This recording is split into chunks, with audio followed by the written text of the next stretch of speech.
Olá, aqui é o Nilson Alves, este é o seu canal Nilson Zuquito, iniciando para vocês mais um vídeo, isso mesmo. Hoje é terça-feira, dia 28 do mês de janeiro. O ano é 2020, muito bem, tá chegando aí o final do mês, né? Muito bem. Eu vou fazer aqui um quadro diferente aqui no meu canal, que é imitando alguns youtubers, sobretudo youtubers jornalistas. E eu escolhi aqui, no episódio de hoje, imitar um jornalista chamado Ubira Leal. Isso mesmo, Ubiratan Leal, Ubira Leal, que tem um canal no YouTube, é da ESPN. Ele, claro, fala de todos os esportes, né? Mas só que nessa imitação ele vai falar de uma coisa que não tem nada a ver, né? Que seria o carnaval, né? Vou fazer uma imitação dele falando sobre assuntos como carnaval, que é um assunto que eu creio que ele, digamos, não entende, né? Não sei, também, né? O cara é um jornalista completo, né? Vamos lá. Olá, pessoal. Resolvi aqui fazer um vídeo que eu gostaria muito de fazer, de falar de uma outra paixão do Brasil, dos brasileiros, que é o carnaval, né? O que é essa festa? O que é isso? Né? O que é a dinâmica de um desfile de escola de samba? O que é a importância que tem dessa festividade para o brasileiro? Né? Qual é a popularidade que tem desse evento para o brasileiro? Eu, infelizmente, não tenho nenhuma bandeira ou camisa de escola de samba que eu poderia colocar aqui no estúdio, né? Tô fazendo esse vídeo no improviso, né? Espero que vocês gostem. Então, e aí tudo isso começou, né? Como fala, desfile de escola de samba, começou meio por acaso, né? Meio por acaso. Isso aconteceu no Rio de Janeiro, nos anos 30, mais especificamente nos anos 30. Porque o que acontece? Naquela época, o carnaval, ela era uma festa que era uma coisa resumida à elite, né? Era resumida a bailes de elite e bailes para os ricos, né? Era uma coisa muito elitizada. E se criaram as figuras das escolas de samba, que é o quê? Que é as manifestações populares que havia nos morros daquela época no Rio de Janeiro e também em outros lugares do Brasil, mais especificamente o Rio de Janeiro, que na época era a capital do país. E na época havia um jornal que até hoje, né? Até hoje não, até uns 20 anos atrás, existia com o nome Jornal dos Esportes, que era um jornal, digamos, de colorização vermelha, uma coisa, digamos, diferente, pitoresca. E naquela época, o que estava acontecendo? Naquela época não tínhamos, no período de carnaval, né, no período, jogos de futebol, principalmente do campeonato local. Para o jornal não deixar de ter notícia, repararam que havia nos morros uma manifestação popular, que era um estilo musical que já estava sendo crescido na época, que era o samba. Apesar da popularidade do samba, o samba era uma coisa, digamos, vista como o funk é hoje, né? De música de marginal, de música, digamos, de pessoas desocupadas, né? E havia uma perseguição. Só que esse jornal não, né? Esse jornal não. Vou dever o nome da pessoa que criou isso. E aí viram, não sei o nome do jornalista, viram que poderia dar samba, literalmente, né? E resolveram criar entre essas escolas de samba que existiam naquela época, né? Já existiam escolas como a Mangueira, já existia naquela época, a Unidos de São Carlos, que hoje é Estado de Sá, né? Que voltou para o grupo especial, e outras escolas de samba já existiam na época, né? Portela parece que já existia, Império, Oceano também já existia, Salgueiro também eu acho que já existia, acho que ainda não, mas não sei, né? E aí resolveram esse jornal criar um concurso de escola de samba para poder, digamos, encher o espaço do Jornal dos Esportes. Seria um evento de competição, como é até hoje, né? E aí as escolas de samba competiam entre si para ver quem era melhor, né? Só que esse concurso começou a pegar uma proporção muito grande, muito gigantesca, né? os primeiros desfiles começaram a ter muita gente participando, muita gente das comunidades e tal. E esse evento começou a crescer e começou a incomodar, né, os bailes da elite naquela época, né? Apesar que também tinha muito bloco de rua, né, como a gente tem hoje, mas naquela época existia. Isso estava começando a atrapalhar, né, atrapalhar a elite daquela época, né? Mas aí começaram perseguições também com as escolas de samba. Só que o evento começou a pegar, digamos, uma proporção tão grande que teve que do evento foram para grandes ruas do Rio de Janeiro, como a Avenida Rio Branco, e depois passou pela Presidente Vargas, e depois, anos mais tarde, né, agora o TT4, né, foi inaugurado o Sambódromo, né, na época do governo Brizola, né, coisa bem interessante. E aí as escolas de samba começaram a popularizar o samba também, né. Com isso, vários grandes nomes surgiram através das escolas de samba, né, como os mestres da Mangueira, né, como Cartola e por aí vai.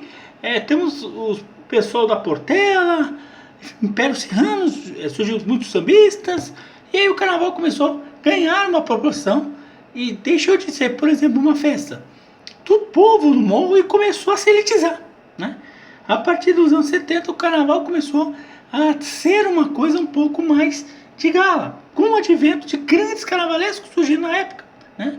Entre eles aí um dos maiores carnavalescos da história, né, do carnaval do mundo, que é o Joãozinho 30, né? Se bem que tínhamos Fernando Propone e por aí vai, mas o Joãozinho 30 era um cara muito, digamos, na frente do seu tempo, né? Vou falar um pouquinho dele, né, que é uma história também com muitas, digamos, confusões também, né? Inclusive tem até um filme, né, que fala da história do Joãozinho 30. Foi ele que revolucionou o carnaval, né? Ele que trouxe essa bênção que é o carnaval. Ele trouxe o que é essa plástica desse carnaval, que é uma festa que a gente víamos até uns anos atrás, por ser muito caro, até as escolas cortaram muito, que são das pumas e paetês, né? Mas ele trouxe o conceito das mulheres desnudas, né? E dizendo que o povo gosta de luxo, né? Aquela grande célebre frase que ele fala sempre, né, que quem gosta de pobreza intelectual e o povo gosta de luxo. E realmente ele acertou. E o carnaval começou a ser uma festa muito luxuosa. E por que normal? Porque também uma outra curiosidade do carnaval. Porque o carnaval é dividido em divisões, assim como o futebol, né? E tem acesso e descenso. É que a festa começou a tomar uma proporção muito grande, que várias comunidades, vários bairros montaram suas escolas de samba no Rio de Janeiro. E viram que não dava para abrigar todo mundo para desfilar numa noite só nas ruas do centro do Rio. E aí resolveram criar divisões. E as escolas que querem ir para elite teria que desfilar nas divisões menores. É um sistema que foi montado. Isso acabou dando certo, né? Tanto é que escolas que hoje estão no grupo especial, como a Beija-Flor, a Imperatriz, que não está no grupo especial, mas esse ano já foi campeão, né, várias vezes. Escolas como a Grande Rio, Unis da Tijuca, se bem que a Unis da Tijuca já é uma escola velha, já ganhou em 36. Vila Isabel, essa escola teve que começar de baixo para chegar em cima, né? Salgueiro também passou pelo grupo especial, se eu não me engano, e por aí vai, né? E aí começou a ajudar nessa dinâmica, né? Um outro ponto importante na questão do carnaval, né, do crescimento do carnaval, foi a questão da televisão chegar no carnaval, né? Se você for analisar, nos anos 70, a mídia começou, a mídia não escrita, né, que é essa mídia eletrônica, vamos dizer assim, começou a mostrar os desfiles de escola de samba, de mostrar o carnaval, né? E, por exemplo, canais como a Rede Globo começaram a mostrar os primeiros desfiles. E aí começou a ganhar uma proporção, começou o carnaval vir patrocinador, né? Aí, beleza, o carnaval começou a crescer muito, inclusive o carnaval o desfile era da Presidente Vargas, que é do centro do Rio. Quem já foi no centro do Rio, né, sabe como é que é movimentar a Presidente Vargas. E aí acharam, né, na época eu não sei se era o Brizola, mas um outro governador, que uma rua pequena lá no centro do Rio de Janeiro, chamada Marquês de Sapucaí, ela poderia ter uma estrutura de arquibancadas que poderia criar-se um sambódromo, né? Que seria um local como se fosse um estádio, mas para poder ver desfile de escola de samba. A ideia foi bem vista porque naquela época se montaram arquibancadas de madeira no entorno de avenidas como a Rio Branco e a avenida, como chama lá, Presidente Vargas. Só que era perigoso papel, cara, né? Já teve caso de acidente por causa disso. E aí, pondo o carnaval num espaço como a Sapucaí, poderiam explorar outras coisas, como camarotes. Curiosamente, a Avenida Marquês de Sapucaí existia um depósito, uma fábrica, se não me engano, da Brahma. A Brahma queria ser um dos maiores patrocinadores do carnaval, né? Até hoje a Brahma Shop. Não sei bem que a Brahma perdeu patrocínio para Itaipava, né? Nos últimos anos, mas a Brahma era uma grande cervejaria do carnaval, né? E aí ela tinha o seu espaço lá e cedeu um dos prédios para virar camarotes, inclusive Brahma. Lá no Marquês de Sapucaí, esse camarote foi desativado, né? Até que era a antiga fábrica da Brahma, também foi desativado em 2011, né? Para poder construir um outro setor da Sapucaí, que é parecido com a arquibancada do outro lado. E aí viram que poderia o carnaval se viabilizar também, né? Com o sambódromo. E aí criaram o sambódromo, né? Na época do Brizola, 1983, 84. E aí teve até um rebuliço, né? Na questão de direitos de transmissão, né? Daquele carnaval de 84, segundo pesquisa, né? Segundo o que eu pesquisei. Que na verdade, a Globo transmitiu o carnaval até então, até 1983. E o carnaval era um dia só, né? Era no domingo para segunda e havia... Não, de sábado para domingo, na verdade, se eu não me engano. Ou domingo para segunda, não sei. E aí, de domingo para segunda. E aí, havia várias escolas de samba, tanto é que muitas escolas de samba, inclusive aquela desfile épico como chama aquela escola de samba lá? Da Isualana lá, da União da Ilha, desfilou durante o dia. Aquele outro samba da Impressionante, bumbum bate com o bumbum, desfilou durante o dia. Porque abriu o desfile à noite, muitas escolas de samba existiam, e o desfile terminava de manhã. E aí a ideia, na época da prefeitura, não sei se a Rio Tour já existia na época, não existia a Liesa, que é a Liga Independente da Escola de Samba ia ser fundada no ano seguinte, né? O que gere o desfile de escola de samba até hoje. Propunha 2 dias de desfile, né? Que o carnaval teria número X no domingo e número X na segunda. A Rede Globo, na época que tinha direito de transmissão, não gostou de ter o carnaval de segunda-feira, porque a segunda-feira era um dia, como um dia da semana, difícil de ela mudar a grade, né? Você vê que até hoje é assim na Rede Globo. E a Rede Globo ficou de seu doce, como diz no popular. E na época, recém-criada TV Manchete, né? Recém-criada TV Manchete, que foi fundada em 83, falida, né? Quer dizer, extinta, vamos dizer assim, em 1999. Durou 15 anos só no ar, né? 15 anos só no ar. 16, né? 16 anos no ar. Ela resolveu transmitir o carnaval, né? Com uma cobertura muito boa e um índice muito bom de audiência. E naquela época o desfile foi um desfile único, por quê? Foi a primeira e única vez que tivemos 2 campeões, vamos supor, campeão de segunda e campeão de sexta, de segunda e de domingo, e elas foram para o desfile das campeãs. Foi criado na época, né? O desfile das campeãs, e aí criaram a figura da super campeã, se não me engano foi... Quer dizer, quem ganhou o desfile de domingo e segunda, eu não sei exatamente a ordem, tá? Se é a Mangueira e a Portela.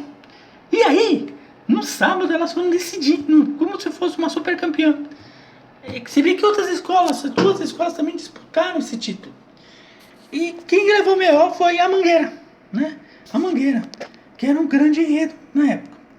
E aí, há uma outra versão, que eu não sei se é verdade, que o Brizola, na verdade, que queria dar um balão na Rede Globo, porque dizem que em 82, uma questão um pouquinho de política aqui, a Globo manipulou, né, as eleições do Rio de Janeiro, para as urnas do Rio de Janeiro, o sistema lá de apuração de votos, para que o outro candidato não seja eleito, o Brizola Quer dizer, o Brizola não ser eleito. Né? Dizem que uma retaliação do Brizola, mas isso não está provado. Né? A história foi a outra. E aí criou um outro fenômeno no carnaval, que é a rede Manchete. Manchete que levava muito a sério. A Manchete chegava a transmitir, digamos, durante uma programação do carnaval, mais de 18 horas fora de carnaval, durante os casos dias de carnaval. Né? Era uma emissora que levava a sério o carnaval. E aí, no ano seguinte, tivemos aí a criação da Liga Independente da Escola de Samba, a Liesa, que administrava o carnaval até então. Era a prefeitura com a Reitura e a Secretaria de Cultura. E agora, a partir de 85, foi a Liesa. E aí o carnaval foi subindo, né? O nível das alegorias foram subindo, o nível dos sambas enredo, o nível da festa em si, né? Da festa em si, lotação máxima, né? E esse gigantismo que a escola de samba tem até hoje, né? Esse concurso, né, que é chamado de escola de samba, né? Que é uma coisa, digamos, apaixonante, é uma coisa que mexe com a comunidade. Só que você tem o outro lado do carnaval. Você tem hoje em dia o carnaval. Tá, dois lados no carnaval. Você tem um lado das celebridades, que normalmente são atores globais, né? Atrizes globais, que viram aí rainha de bateria, madrinha e destaque e leva o patrocínio para a escola. E o outro lado a gente vê pessoas da comunidade, né? Pessoas simples, e personagens importantes do carnaval, como intérprete, né? Que antigamente era chamado de puxador. Eu lembro que um dos maiores intérpretes da história do carnaval, o João Melão, não gostava de usar o termo jamelão, aquele da mangueira. Que puxador é aquele que puxava fumo e tal, dá alusão a coisas assim que não é legal falar. E o certo é intérprete. Só que o puxador ficou esse nome por muitos anos. E depois o politicamente correto fez no mundo do carnaval esse tipo de cantor chamado de intérprete. Bem que puxador faz sentido. Por quê? Ele puxa a escola.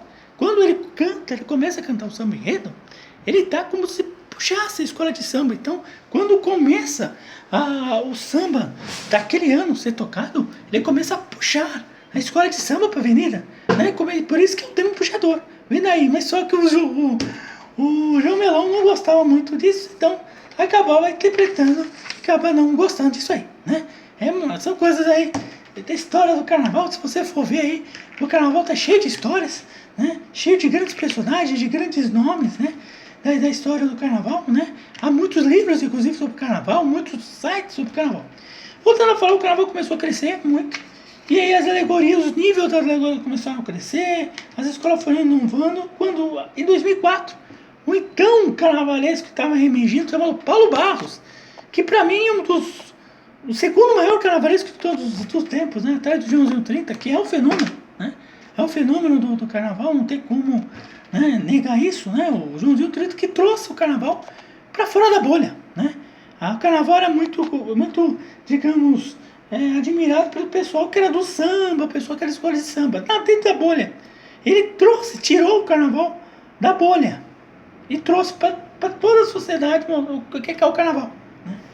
E o Paulo Barros fez a mesma proposta. Né?